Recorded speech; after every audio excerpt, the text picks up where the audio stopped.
Monsieur le Président, Madame la Ministre, Monsieur le rapporteur, chers collègues, à l'écoute des mots du langage d'En Marche et des justifications qui sont de moins en moins en concordance avec les actes et avec les textes, à chaque fois je pense à ces quelques mots de 1984 d'Orwell qui expliquent que la guerre c'est la paix, que la liberté c'est l'esclavage et que l'ignorance c'est la force.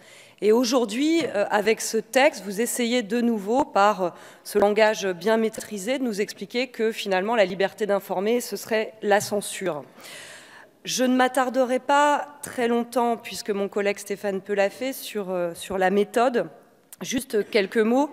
Notons que la transposition d'une directive est traditionnellement le fait d'un projet de loi et non d'une proposition de loi. Et ici, comme la proposition de loi fausses informations, vous évitez là une étude d'impact. De plus, le choix de la procédure accélérée ne se justifie pas, puisque le calendrier de la transposition de la directive est connu depuis son vote en 2016. Vous restez extrêmement sourd et même accusateur aux oppositions de la représentation nationale, mais surtout de l'engagement des 550 000 citoyens signataires de la pétition du collectif Stop Secret des Affaires, portée par une unité extrêmement large et inédite de personnalités et d'associations. Ça devient un leitmotiv de votre part. Alors l'objectif officiel annoncé de cette loi serait donc de lutter contre l'espionnage industriel. Vous savez toutes et tous ici que le vol de documents comme la propriété intellectuelle, mais aussi la diffamation sont déjà encadrés par la loi. Dans le texte, le champ des informations maintenant protégées par le secret des affaires est extrêmement large, bien trop large. Ainsi, quasiment toutes les informations internes à l'entreprise peuvent être considérées comme protégées par le secret des affaires, ce qui revient à dire que seront susceptibles d'être frappés par des sanctions pénales les lanceurs d'alerte, les représentants du personnel, les ONG et les organes de presse. De fait, ici, vous légalisez le harcèlement judiciaire qui existe sur tout un tas de personnes que mon collègue Ruffin vient de rappeler contre l'ensemble de ces acteurs ou actrices.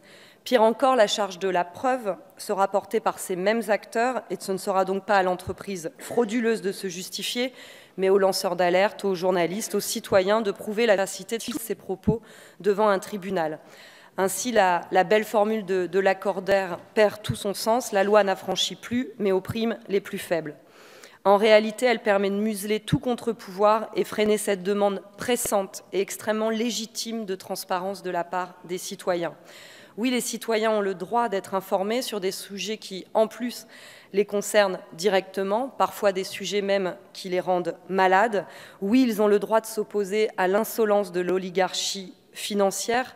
C'est un droit que nous devons leur conférer. Ici, vous protégez les grands scandales fiscaux, les grands scandales médicaux.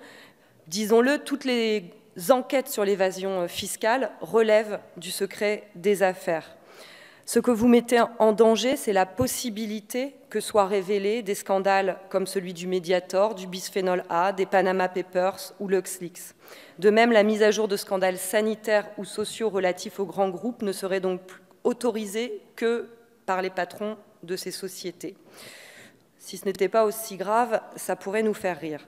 Ils pourront donc avoir une importante marge de manœuvre pour créer, eux, de la fausse information, qu'ils sont à même généralement de porter avec beaucoup d'argent, et ce, afin de sauvegarder leur part de marché. Mes chers collègues, nous voyons bien la succession des lois ou des projets de loi, et elle s'inscrit, celle-ci, dans une série de mesures qui visent à affaiblir l'information, la presse, la critique, la dénonciation, et il serait fou de ne pas voir le trait d'union existant entre cette loi, le secret des affaires, mais aussi celle sur les fausses informations, qui n'est certes pas arrivée à terme, mais qui reviendra, mais aussi la casse de l'audiovisuel public, ou également entre les menaces qui avaient pu avoir lieu au début de mandat venant de ministres contre des fonctionnaires. Cette suite de réformes, cette suite d'annonces bouleverse fondamentalement l'écosystème de l'information en France. Nous le disons, cette succession de lois vise à détricoter la grande loi d'informé et de la presse de 1881. Face à cet arsenal législatif, le risque majeur, c'est l'autocensure. Alors qu'on se le dise, cette proposition de loi qui aggrave la directive européenne originelle est le fruit d'une volonté politique forte, celle de protéger les puissants au détriment des plus faibles. Encore bravo aux 550 000 signataires de la pétition Stop Secret des Affaires. Merci beaucoup, Madame Faucillon. La parole.